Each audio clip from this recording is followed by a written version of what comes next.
Welcome to the Wits and Weights podcast, where we discuss getting strong and healthy with strength training and sustainable nutrition. I'm your host, Philip Pape, and in each episode, we examine strategies to help you achieve physical self-mastery through a healthy skepticism of the fitness industry and a commitment to consistent nutrition and training for sustainable results. Welcome to another episode of Wits and Weights.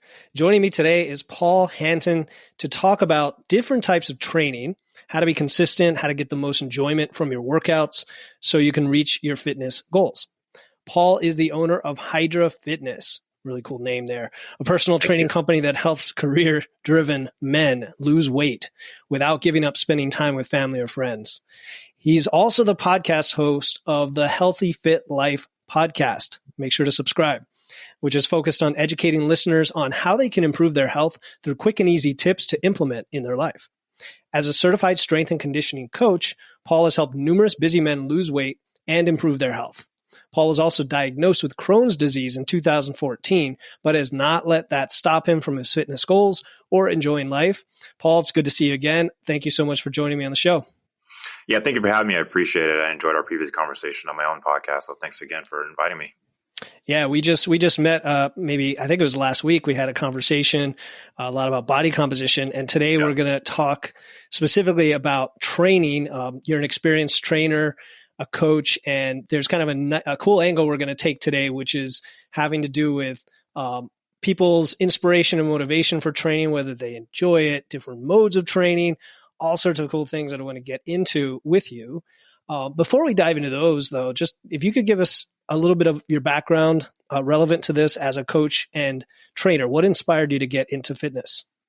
Yeah, no, that's a great question. So I've been in fitness in some capacity most of my life. So I did sports growing up, and then I joined the Marines. And then, of course, in the Marines, fitness is a really big part of being in the Marines and being in the military, period.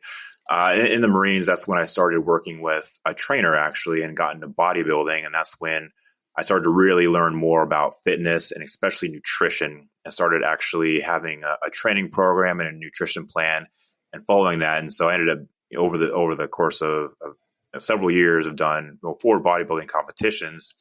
And then I've also, because I had such a good experience working with my own trainer and how much he changed my life, and I still working with him today, I wanted to give back and help others accomplish their goals. And so I started training others as well, just on the side, giving, free tips and tricks here and there. And then I started personal training as a business as well later on. But it's really just about trying to help other people accomplish their goals, like my trainer helped me because he changed my life. Awesome. So the value of coaches and accelerating your learning from that point. Sounds like the bodybuilding background. I could believe it. You seem like an extremely fit guy, knows what you're talking about. And we had that conversation the other day about the importance of strength training, not only building muscle, but body composition and other things. But not everyone enjoys that mode of fitness, which is hard to believe. It's hard for guys like us who probably can't get enough. We're like, I'd go into the gym 8 days a week if I could. Right. But so why is it then? Help me understand. Why do some people just dislike or even hate their training? Yeah. And you brought up a really good point. When I first got into bodybuilding, I loved it. I dove. My trainer gave me a 5-day-a-week program and said, eat these things at this time. I said, great. I loved it. I still love it. But when I became a trainer, that was my thought process. Well, strength training is great for you. It's really beneficial for you. Why doesn't everybody do it? Mm-hmm. And so, but as I started training more clients, I realized I had to make an adjustment in my training methodology that not everyone wants to go to the gym and strength train 5 days a week, right? And I had to incorporate other methodologies of training because what I'm more focused on is long-term health. And so I've had to adjust my mindset around training. I've been putting a lot of thought towards what to do with clients who maybe aren't as passionate about strength training as I am, but they still want to be active and accomplish their goals or lose weight. And so that led me to this topic, which we're going to talk about, is why do people hate their training, and then what to do about it? Yeah, and you touched on a point there, which strikes me. It has to do with consistency and adherence, right? If you don't like what you're doing, if you're not going to come into the gym, is that worse than not doing the optimal program? Should we come in and be active in some way, shape, or form versus just sitting around and not doing something simply because we don't enjoy it? Exactly. That's exactly it. Activity is beneficial for you. And I'm not going to go into all the details of why being active is so beneficial for you, right? I think most people understand that conceptually, right? But I think there's a gap between, okay, you understand that activity is beneficial for you, but then a lot of people just don't do enough activity. And I think a large part of that is because I think, especially in the fitness industry, we talk a lot about how beneficial strength training is, which I 100% agree with. But then there's a lot of people that don't enjoy strength training, but they enjoy other things like riding a bike or running or swimming. And so I think there's a lot of people that kind of just quit after a month or 2 months because we push strength training so much when they don't like it. When we really should be doing, we should talk more about is looking long term and trying to incorporate ways that they can have some sort of activity that they enjoy, that way they can consistently do it over a long period of time. So before we get to that aspect, you mentioned people will do it anyway. Maybe they think it's the right thing to do, or maybe they have a coach that is just kind of stubborn and saying this is the way it is. Right. Why do people push through anyway? They slog through, they grin and bear it when it comes to the workouts that they don't enjoy. Yeah. So I think there's a couple reasons for that. One, I think that, and especially with social media or maybe our culture, we kind of push suffering and sacrifice. I see those words tossed around a lot. You got to make sacrifices. You got to, suffer through this, or, you got to just no pain, no gain, right? Exactly. No pain, no gain, slog through it, just get it done. Like all these other, words and mantras, et cetera, et cetera. And so I think that people take a look at that and they think, okay, well, that's what I need to do, right? I need to give blood, sweat, and tears in order to accomplish my goals. But the problem is that if you're not passionate about or you don't enjoy what you're doing, then you're not going to do it for a long period of time. And the other aspect is, I think so I'll read a quote from Muhammad Ali that I thought was very, very relevant to this discussion. And so it's a very famous quote. You probably heard it before, but he said, "I hated every minute of training, but I said, don't quit, suffer now and live the rest of your life as a champion." Right. And so I think people look at that, or professional athletes, and say, okay, well, Muhammad Ali says I have to suffer through, and he hated every minute of training, right? But in reality, Muhammad Ali was a professional athlete, right? Best of the best, a champion. But what people also need to understand is that Muhammad Ali loved boxing, right? He was very passionate about it. And so, yes, he may have hated some aspects of training and suffered through it, but he's also very passionate about what he was doing and he enjoyed it. And I think that's the disconnect a lot of people have, is that they look at professional athletes or people who take things to the extreme and think, okay, well, they're suffering through that, so I have to suffer as well. But they're also missing the aspect of, well, they enjoy it, right? Just like I enjoy strength training. So I have no problem with going to the gym and, going through a workout. Do I enjoy it every single day? No, but I enjoy it overall most of the time. So what about that initial hesitance when you're not familiar with the mode of training yet, right? It could be strength training. It could be anything really, where there's a hump you have to get over. There's like that initial motivation, or maybe even willpower that initially, right? And it helps to have a coach. How soon do you make the determination that you truly don't enjoy something? When you talk to a client, they say, I'm not really into this, and it's their first session or second session. How do you approach that, knowing that maybe they will enjoy it once they build some momentum? Yeah, that's another great question, right? And so if I have a client who might not be enjoying going to the gym and strength training, right? We'll say doing working out, like doing a push workout or pull workout. One of the things I want to know is why. Is it because they feel uncomfortable going to the gym? Is it because they don't feel uncomfortable doing the movements? Is it because they truly just don't enjoy strength training? That's one of the things that I try to dig into, and I would encourage anyone listening who was also having those same thoughts is to ask yourself really why don't you enjoy strength training, or why don't you enjoy going to the gym? And sometimes it's just a familiarity thing, right? They just need a little more time to get familiar with the workouts. And other times it's because they just really just don't enjoy it, have zero motivation to lift weights, and that's okay. Okay, so there's obviously multiple possibilities you have to attack. You ask the question why. That's a great question as a coach, right? Is understanding the root cause.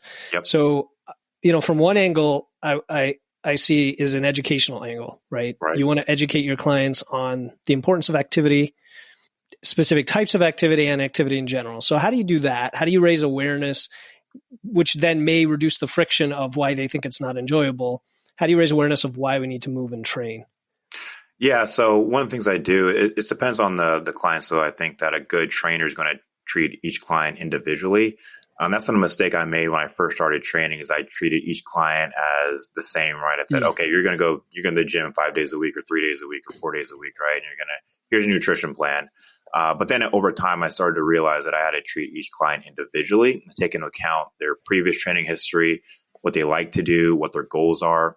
And so to your question, one of the things that I do is I make sure to understand their previous training history, right? So I had a client who had a really bad experience working with an in-person trainer, right? Which happens, occasionally. But her issue wasn't that she didn't like strength training. She just had a really poor experience working with an in-person trainer. And so I had to kind of coach her through, well, okay, I'm here. If you have any questions, any concerns? And we kind of walk through a program with her to help her understand the movements a little better and get her more comfortable. And the other thing I had to realize is I can't just throw someone off in the deep end and say, okay, you're going to go squat, bench, deadlift, and there you go. And so I make sure to incorporate movements that they can accomplish and they can actually do. And that builds momentum over time and builds confidence. And so they feel more confident going to the gym, doing the movements, and ideally they'll enjoy it, which is the end goal, and they'll want to do it consistently for a long period of time. But it's about starting where someone's at and then kind of building on from there to build momentum with what they're doing. I love that idea, Paul, because people will hear me on the podcast talk a lot about the importance of compound lifts and barbell work and squats. And, if in a perfect world, I could just drop you in and you go to town, great. But you might be 72-year-old female with not a lot of strength. Maybe you can't even squat, not even down to quarter depth. Right. Well, where do we start? That's where we have lighter implements and leg presses and boxes and things. Exactly. So that's a great idea. So for this initial assessment, how does that look for you in your particular coaching business with your clients? Is this a form they fill out? Do you come in and assess their mobility? How does that work? Yeah, no, that's a great question. So I have a form that they fill out when they before they start working with me and before I start even creating their training program. But like most trainers out there, I'm a big proponent of strength training, and I want to emphasize that I think strength training is fantastic for multiple reasons, and there's multiple research that backs up how important strength training is, not just from a weight loss perspective, but just from healthy overall life perspective. However, one thing I try to do is to make sure that I incorporate activities that I know that they can do, one, and then that they're actually going to enjoy. And so in the form that they fill out, they do list out if, for example, if they enjoy working out certain body parts, or if they have a body part that they want to improve or work on, or if there's some sort of activity that they're already doing that they enjoy. And so I take all this into account and build a program around what they're currently doing, what I know they can accomplish. So for example, I have a client who started working with me and he loves cycling, right? I hate cycling, but he loves it, right? So I incorporate cycling into his training program because I know he enjoys it. And so he does a hybrid approach of cycling and strength training. And he's been able to consistently do that. He's been with me for, 6 or 7 months now. But he really enjoys that hybrid approach because he can do cycling, which he loves, and also do a little bit of strength training to help out with his cycling. So it works out pretty well, but it really just comes down to understanding the needs, the goals, and then creating a program around those goals and needs, but also making sure it's something they can start and accomplish. Because again, if you throw someone off in the deep end, they're just going to sink or quit immediately. Yeah. So it sounds like you have an excellent process to set people up for success from the beginning, understanding them as individuals, as opposed to here's a template cookie cutter. Right. Oh, templates are terrible. Terrible. Yeah. Absolutely. And so what you get them going, what if then after a while they're still not enjoying their training, and so they don't show up on Wednesday and they're not being consistent, it's no longer fun for them. What do you do then? Yeah, that's when a good trainer should start digging into why. And what you don't want to do is jump to conclusions or make assumptions for what's going on, because there could be outside factors that you're not even aware of, right? They could be going through a tough time at work. They could be really busy with kids, with life. There are a lot of different factors you have to take into consideration, but it's always just starting a conversation. And again, you don't want to jump to conclusions and assume, okay, well, they're just going to quit or they just can't do the workout. It could be a lot of other factors. So that's the first thing I do, is to make sure that I start asking questions and trying to really dig into what's going on. So for example, if a client, like they missed a full couple, maybe 2 workouts, right, in a week, back to back consistently, that's a yellow flag, right? Okay, something's off, something went wrong. If they've been consistent for the last 2 months, but now they're starting to slide, okay, we need to have a conversation. So that's when I'll just reach out and ask, hey, I saw you missed a couple workouts. What's going on? How are things going with you?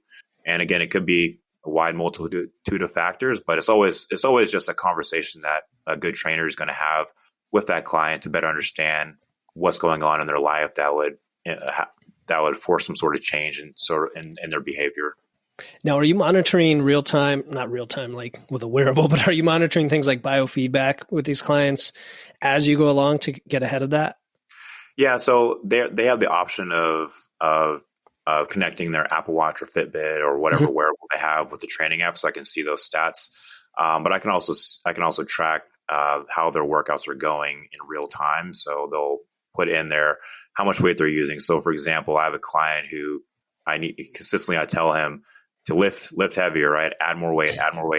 But I can see that in real time, how they're doing it. So I give them feedback after every workout. So I can see if they miss a workout instantly, and then I can reach out instantly to find out what went wrong or why they missed a workout. And again, sometimes it's just life. They got busy, but you don't want that to turn into a snowball effect. Suddenly they're missing, a week's worth of workouts or a month's worth of workouts, right? Yeah, absolutely not. And that's where a coach comes in, right? To give you that extrinsic nudge for consistency. You mentioned I like the thing you said about progressive overload, ensuring that the client is actually adding weight over time as one of the metrics, as opposed to just showing up. I think that's really important that you do that. So that's cool for people listening. That's one of the keys to actually building muscle and strength, right? Is increasing the load over time. Yeah, I want to touch on that really quickly, because when it comes to progressive overload, we talk a lot about strength training, but there's also ways to progressively overload for any sort of activity, right? Good point. So if someone wants to go do cycling, well, there's ways to progressively overload in cycling as well, by increasing the amount of time, trying to go faster. Same thing with running or walking, you can increase the amount of the distance you run or walk. And so when you talk about progressive overload, you have to make sure. And again, I don't think anyone should, pour their blood, sweat, and tears into every sort of workout and activity, but you do want to make it challenging and hard, because that way your body will adapt to whatever you throw at it. And so if you consistently challenge your body whenever you're doing, that's the way to go, rather than just, lollygagging through a workout. So I want to emphasize that whatever activity you do want to make sure you're challenging yourself appropriately. Hey listeners, this is Philip Pape, and I'm excited to announce our upcoming totally free 21-day challenge starting December 1st. It's called the Wits and Weights No Diet Holiday Body Recomp Challenge. This challenge is about learning how to achieve body recomposition. That's building muscle and losing fat at the same time without dieting or restriction throughout the holidays. I'll be giving you free videos, guides, and personalized coaching in a private group chat to help you enjoy the holidays while being satisfied and guilt-free. The kickoff call is Friday, November 17, and the link to enroll is in the show notes. No matter what episode you are listening to, don't worry. If you're hearing this after November 17, you can still register and get access to the replay and resources before the challenge starts on December 1st. Again, to join the Wits and Weights No Diet Holiday Body Recomp Challenge to build muscle and lose fat without dieting through the holidays, click the link in my show notes. Now back to the episode. Yeah, that's a great point. And the lollygagging thing is, I'll say it's a little bit subjective for some people because I went through 8 years of CrossFit and didn't get super strong. Yeah. I felt like I was working out really hard though, but Right. there's Yeah. these kind of subjective definitions if we Right. mean, sweating and soreness and heart rate versus, challenging yourself to muscular failure or to speed on the bike or whatever metric. Hey, this is Philip Pate, letting you know that applications are now open for one-on-one coaching. If you're a busy working professional who has tried dieting and exercising for years with little in the way of results, and you want to lose fat, get lean, or feel confident in your body without excessive dieting, cardio, or restrictions, just go to witsandweights.com/coaching to apply. Going back to if somebody just doesn't want to lift, which again boggles my mind, Paul. But if if somebody just doesn't want to lift, what would be the next best type of training for them? Yeah, so I think when we talk about strength training, the first thing that comes to mind for a lot of people is going to the gym and lifting weights, right? Like barbell, dumbbell, maybe even kettlebell, maybe not. But that's what people think when they think about strength training. And so what I like to do is offer different training modalities when it comes to strength training. So, for example, I tell all my clients to invest in resistance bands, and I encourage every single listener listening to invest in resistance bands because they're really cheap on Amazon, but you can do so many different things with the resistance bands. And I found a lot of clients that they may not want to go to the gym consistently, but they love resistance bands because they can take them with them on the road. They can easily transport them anywhere. They're very cheap and easy to use. And so that's one aspect I look at is, okay, maybe they don't enjoy lifting weights, or maybe they just don't want to do it, 3 days a week. Well, how else can we challenge those muscles, right? And resistance bands are a great way to do that. I even have clients that just do body weight workouts because that's where they're at right now. And they can't really handle anything more than just body weight. And I think that's fantastic as well. So when it comes to strength training, there are different avenues you can go with strength training. So like resistance bands, body weight.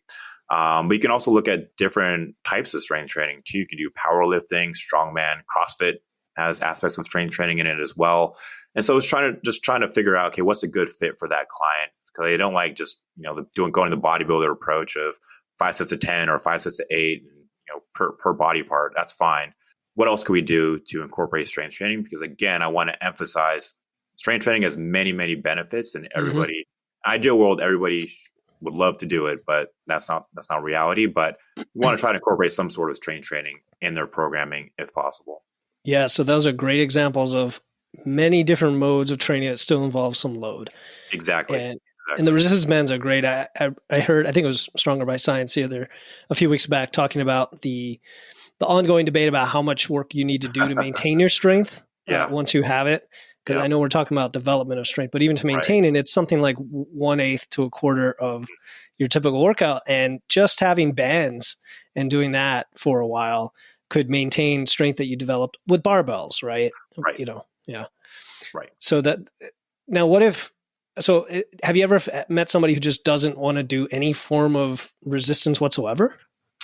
I have not encountered that yet. Okay. All my clients do some sort of resistance training, whether it's body weight, resistance bands, or going to the gym. And I think a large part of that is I do push it early on to, especially if they have no training experience, to start body weight, resistance bands, then doing lightweight at the gym, like machines, something easy, and then kind of build on from there. But yeah, I have yet to encounter anyone who doesn't want to do any of those things. Like usually you can kind of get them to do body weight at least, or resistance bands. Those are pretty easy sells in lieu of going to the gym. But yeah, I've encountered anyone that just outright does not want to do any sort of body weight, resistance band, or strength training. Yeah, and the fact that they walk through your doors, the fact they walk through your doors, probably they know they have a goal and want to get fitter and healthier, and you're an expert. So if one of the first things you say is, "Hey, we've got to incorporate this," it's like your nutrition coach saying, "We've got to eat more protein." Like we just do it. It's what we do, to get healthier. Yeah. And the other thing I'll add is that I have clients who do all sorts of other activities, and I make sure not to take those away. I make sure that if they enjoy playing soccer, they still have time to play soccer. If they enjoy walking with their kids, that, walking's fantastic. And I make sure that they still have the ability to do that. And so part of it is just incorporating things that they like and interspacing that with resistance training. So that way they get a hybrid approach, which I still think is fantastic. So Absolutely. Again, like a good trainer is going to work with you on your goals. And I try not to take away things too much, right? Yeah. As I can. Yeah. So it's the goals. The goals drive the behavior. Exactly. What if a client has a goal to be as you mentioned, powerlifting, strongman, things like that. What about endurance training athletes, a marathoner, ultra marathoner, or like obstacle course race? Yeah. So I still think there's benefits to doing strength training for endurance running, obstacle course, whatever running. So like going back to my client who loves cycling, like he cycles a lot and goes way farther than I could probably go. He's in his 60s too. He's phenomenal, right? But what I try to do, I did a lot of research in terms of, okay, what are some strength training activities that are beneficial for cycling? And that way I sold it as, hey, you're doing some strength training, but it's going to be beneficial for those long endurance cycling runs or cycling races you got coming up, right? And so strength training is still very important for endurance athletes or athletes that are more focused on like cardiovascular or endurance type sports. But it's all about just understanding the types of strength training that they should be doing, right? So if you're a marathon runner, then I would, you don't have to go in the gym and do heavy squats, right? You probably do like lighter weights or do other sorts of activities or walking lunges. And so it's really just about understanding the goal that they have and what they want to accomplish, and then devising an effective training program around that. And so speaking of goals, then I imagine you have a lot of clients that come in that want to lose weight, want to lose fat. It's probably maybe the number one goal, I'm going to guess. Probably, yeah. And how would you prioritize the activity? If they just put their trust in your hands, they said, okay, I'm going to listen. I'm going to do what you tell me to do and tell me what the best thing is to do. How would you prioritize their activity? Yeah, I always prioritize strength training if I can, and then I interspace that with some cardio. I don't enjoy cardio, so I personally don't do it all that often, but I still think it's good. And one of the reasons I think it's good is because, well, one, cardio has a lot of benefits for you, but also it gives my clients something else to do other than going to the gym and lifting, right? Sure. So it kind of breaks up the monotony a little bit. And I found that a lot of people, they like that hybrid approach of, okay, they're going to do strength training, they're going to do some cardio, then go back to strength training. That way they're not doing the same thing over and over again, but it doesn't feel that way to them, right? Because they're kind of weak, broken up. Whereas someone else, and it really depends on their goals, right? Like if they want to become a bodybuilder, then I'll put them in the gym 5 days a week. It's purely strength training, a lot of calories, and they're fine. Yep. But for most of my clients, though, it's always a hybrid approach of finding out what works best for them. And I found a hybrid approach of incorporating strength training and emphasizing that, but also incorporating cardio or other forms of cardiovascular activities to give them something else to do throughout the week. So that way they're not just bored and, hating life every single day. Yeah. And that's a good point about using cardio as a form of enjoyment if you like it for variety. Exactly. Not because you have to, not because it's a great way to, burn fat or anything. Yep. And you said you don't enjoy it too much. I'm kind of in that club a little bit. So we have to get creative. It's okay though. What we do. Just on a tangent, what are forms of cardio that you enjoy? Yeah. So I'll give you a little backstory of my cardio history. So in the Marines, when I was in the Marines, we ran a lot, right? And so we had our 3-mile run as our physical fitness test. And I hated it. I hated running, hated every second of it, hated every step. But when I was preparing to go to Officer Candidate School, I was on a training program to improve my run time. And I ran 6 days a week. Now, do I run 6 days a week now? Absolutely not. I haven't ran since I left the Marines, right? Because I don't enjoy it. And that goes back to my point of, you can suffer through something short term, but long term, there's no way I'm going to go back to running. But what I do now is I do a lot of Stairmaster or short HIIT style workouts, or just walking on incline on the treadmill for a short amount of time. Just something, and it's more just to kind of break up the monotony. So doing something different, but also just kind of getting some extra cardio in. I'm not a huge proponent of doing a lot of cardio, but I still think it has its place in time. Yeah, I like that. Just making it fit I know people that they love to lift the big weights, and I'm Yep. like, okay, go push the prowler. Right. Yeah. Because that's Yeah, like, exactly. big manly thing. You get to push this heavy Yeah. sled, you're like a football player.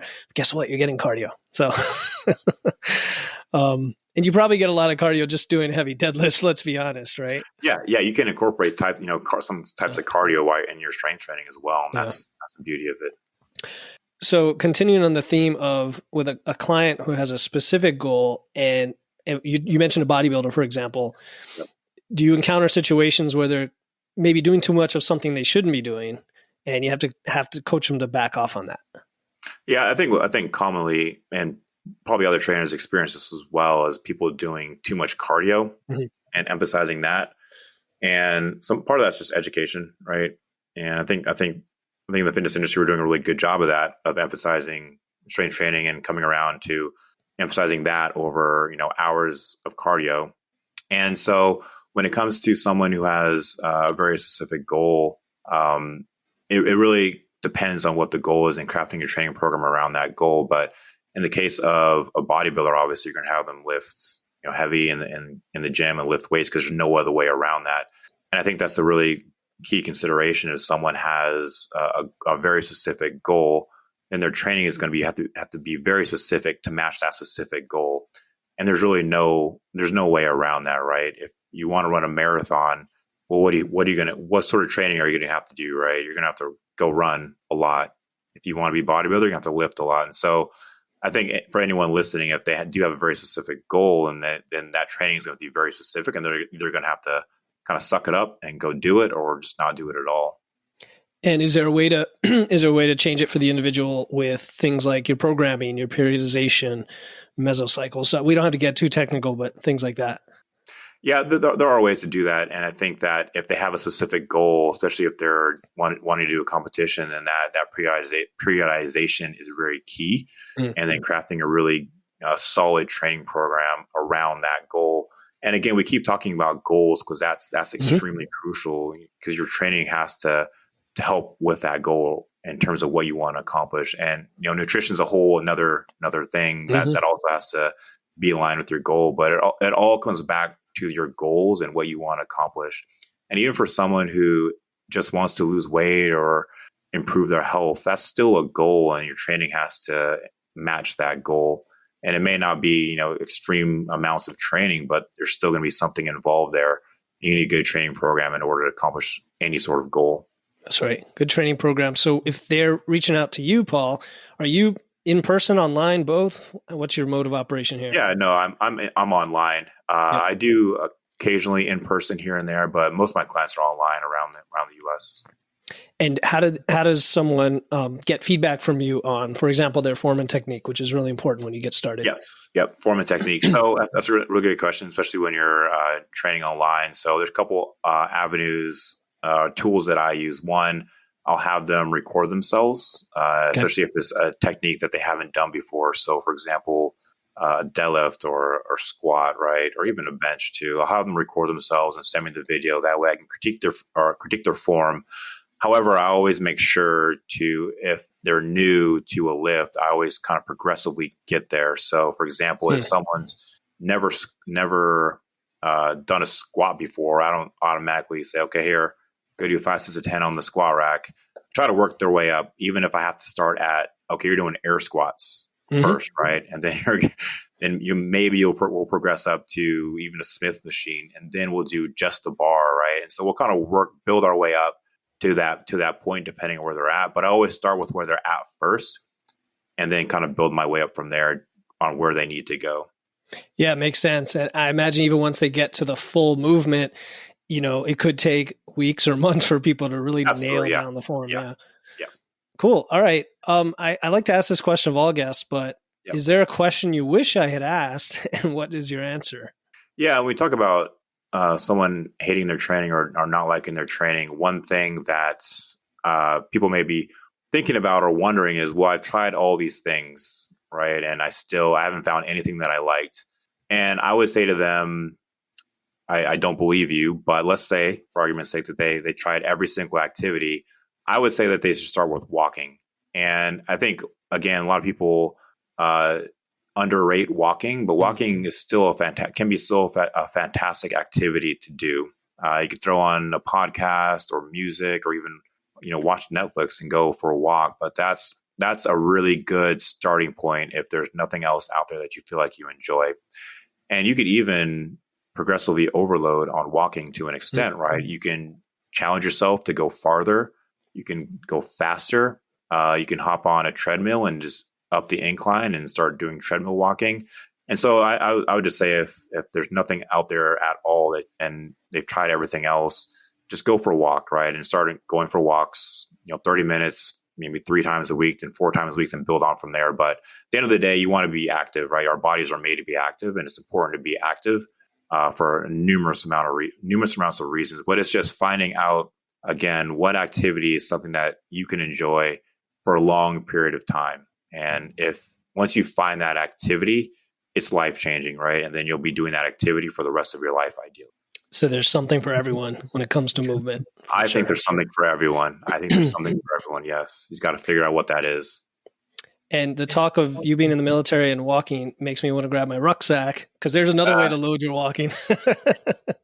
You're absolutely right. Yeah, you could grab a backpack, throw some weight in there, and then take off, right? And hiking is a great activity as well. If True. You want to go for hikes, and you can make that challenging. You can make any activity challenging enough, but it's just finding out what works best for you. For me, it's strength training, right? I fell in love with it on day one, and I see myself doing strength training in some capacity for the rest of my life. And I'm glad I found my activity or my thing that I like to do. And then again, once you find that activity, it's life-changing, right? It will change your life once you find that activity that you enjoy and you want to do for the rest of your life. Yeah, it's about consistency. And guys who are listening, ladies, if you want a great trainer, Paul's your man. And I'm just going to ask you, Paul, where can listeners find out more about you and your work?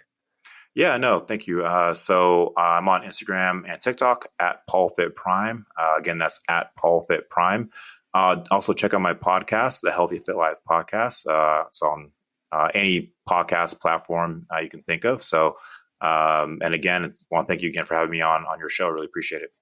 Yeah, no, absolutely. Likewise. And I'm going to add all that info to the show notes, of course, so people can find you. It was fun talking about kind of a different angle when it comes to mindset, the emotions, goals, individuality with training.